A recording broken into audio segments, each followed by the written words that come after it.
Halo, assalamualaikum warahmatullahi wabarakatuh. Kali ini saya ada di kandang farm broiler atau farm ayam pedaging. Untuk informasi dari peternak, ayamnya ini usia sekitar 3 hari. Nah, nanti kita lihat seperti apa kondisi ayamnya dan hal-hal apa saja yang perlu diperhatikan pada saat ayam usia 3 hari atau pada saat masa brooding. Nanti kita akan bahas secara lebih detail lagi. Ikuti terus video ini sampai akhir. Nah, ini kondisi di dalam kandang. Terlihat ya, untuk broodingnya atau induk buatan, kita perlu membuat brooding atau induk buatan ya, karena ayam atau anak ayam ini kan terpisah jauh dari induknya. Induknya kan ada di farm breeding atau pembibitan, sementara mereka dipisah jauh sehingga mereka tidak ada yang mengerami. Kalau secara alamiah induknya mungkin akan mengerami supaya anak ayamnya ini tidak kedinginan. Nah, tapi untuk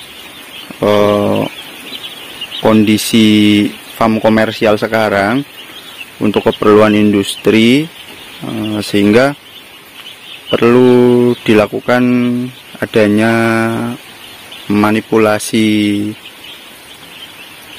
perlakuan pada ayam atau pada anak ayam supaya tetap hangat, tapi tidak menggunakan induk ayam ya, jadinya menggunakan brooding atau induk buatan. Brooding ini sebenarnya suatu ruangan ya, suatu ruangan yang di dalamnya itu diberikan pemanas.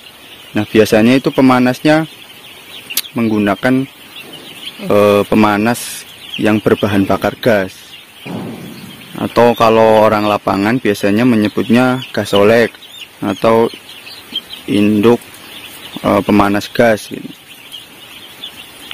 Nah, biasanya kalau untuk pemanas ini yang modelnya seperti ini, gasolek seperti ini, itu kapasitasnya satu gasolek itu untuk sekitar 750 ekor. Dan nanti tinggal disesuaikan saja, kapasitas satu skat atau satu brooding itu mau kita bagi berapa ribu ekor ayam. Kemudian misalnya 2000, berarti kebutuhan sekitar 2-3 gasolek. Nah, kemudian untuk tempat pakannya bisa menggunakan tempat pakan yang seperti ini, DOC feeder atau pen feeder nampan. Nah, untuk kapasitasnya nampan ini bisa untuk mengakomodasi sekitar 40 ekor untuk hari pertama.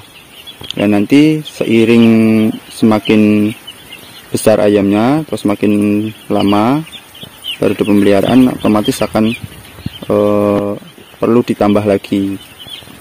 Dan nanti mungkin sekitar umur 10 hari itu sudah mulai diajari menggunakan tempat pakan yang digantung. Nah, kebetulan untuk tempat minum yang di sini itu menggunakan nipel. Nah, bentuknya seperti ini, nipel. Nah, selain menggunakan metode nipel, biasanya ada yang menggunakan tempat minum manual yang diisi manual, ada juga yang menggunakan tempat minum otomatis yang airnya dari toren. Nah, untuk kandang ini menggunakan tempat minum nipel. Nah, menurut saya hal-hal yang perlu untuk diperhatikan pada saat masa brooding, yaitu yang pertama adalah temperatur atau suhu di dalam brooding. Temperatur ini kalau kita orang lapangan dan peternak di lapangan, untuk menentukan temperaturnya atau suhunya ini sudah sesuai dengan kenyamanan ayam atau belum, dilihat dari pola penyebaran dari ayam itu sendiri. Seperti ini adalah contoh kalau temperaturnya sesuai dengan yang dibutuhkan ayam. Nah, kalau menyebar rata seperti ini ayamnya nyaman, sehingga ayamnya nanti akan aktif makan, minum, feed intake-nya nanti terpenuhi sesuai dengan standarnya, otomatis nanti akan berpengaruh ke bobot badannya. Kemudian contoh yang kedua yang seperti ini contoh kalau broodingnya ini temperaturnya kurang nyaman. Untuk yang kasus di gambar ini adalah temperatur brooding atau suhu broodingnya terlalu dingin sehingga anak ayam ini menggerombol mendekati sumber pemanas. Kemudian ada lagi kasus yang seperti ini, menggerombol tapi agak jauh dari pemanas. Dimungkinkan untuk kasus seperti ini itu karena ayamnya kedinginan karena adanya udara luar masuk ke dalam brooding. Ada juga yang menjauhi pemanas seperti ini tapi tidak menggerombol. Nah, ini kemungkinan adalah ketika cahaya di dalam brooding ini tidak merata, karena cenderungnya anak ayam ini akan mendekati cahaya. Nah, untuk kasus yang selanjutnya, yang terakhir ini adalah brooding terlalu panas sehingga anak ayam akan menyebar menjauhi sumber pemanas.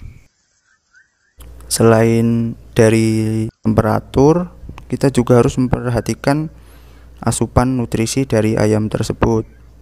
Jumlah tempat pakannya jangan sampai kurang. Kemudian pemberian pakan ketika ayam masih kecil sebaiknya sedikit demi sedikit tapi sesering mungkin yang kita bisa, sehingga ini tuh nanti akan menggertak nafsu makan dari ayamnya. Selain temperatur, nutrisi, kita juga perlu memperhatikan oksigen yang ada di dalam brooding. Brooding ini memang ditutup oleh tirai luar dan tirai dalam ya, yang ideal, tetapi tidak ditutup rapat sempurna. Kita tetap harus menyediakan lubang atau ruang untuk adanya pergantian udara. Nah, biasanya itu bisa diberikan lubang atau ruang untuk sirkulasi udara di plafon atau di sambungan antara plafon dengan tirai dalam. Tujuannya adalah untuk pergantian udara yang ada di dalam brooding karena amoniak dari kotoran ayam atau dari sisa pembakaran gas dari gas olek tadi diganti dengan oksigen yang dari luar supaya udara di dalam brooding tidak pengap. Selain itu ada juga pencahayaan tadi. Pencahayaan jangan sampai di dalam brooding ini redup atau gelap. Usahakan untuk setiap sudut di dalam brooding itu tersinari dengan baik sehingga nafsu makan dari ayam ini tetap terjaga.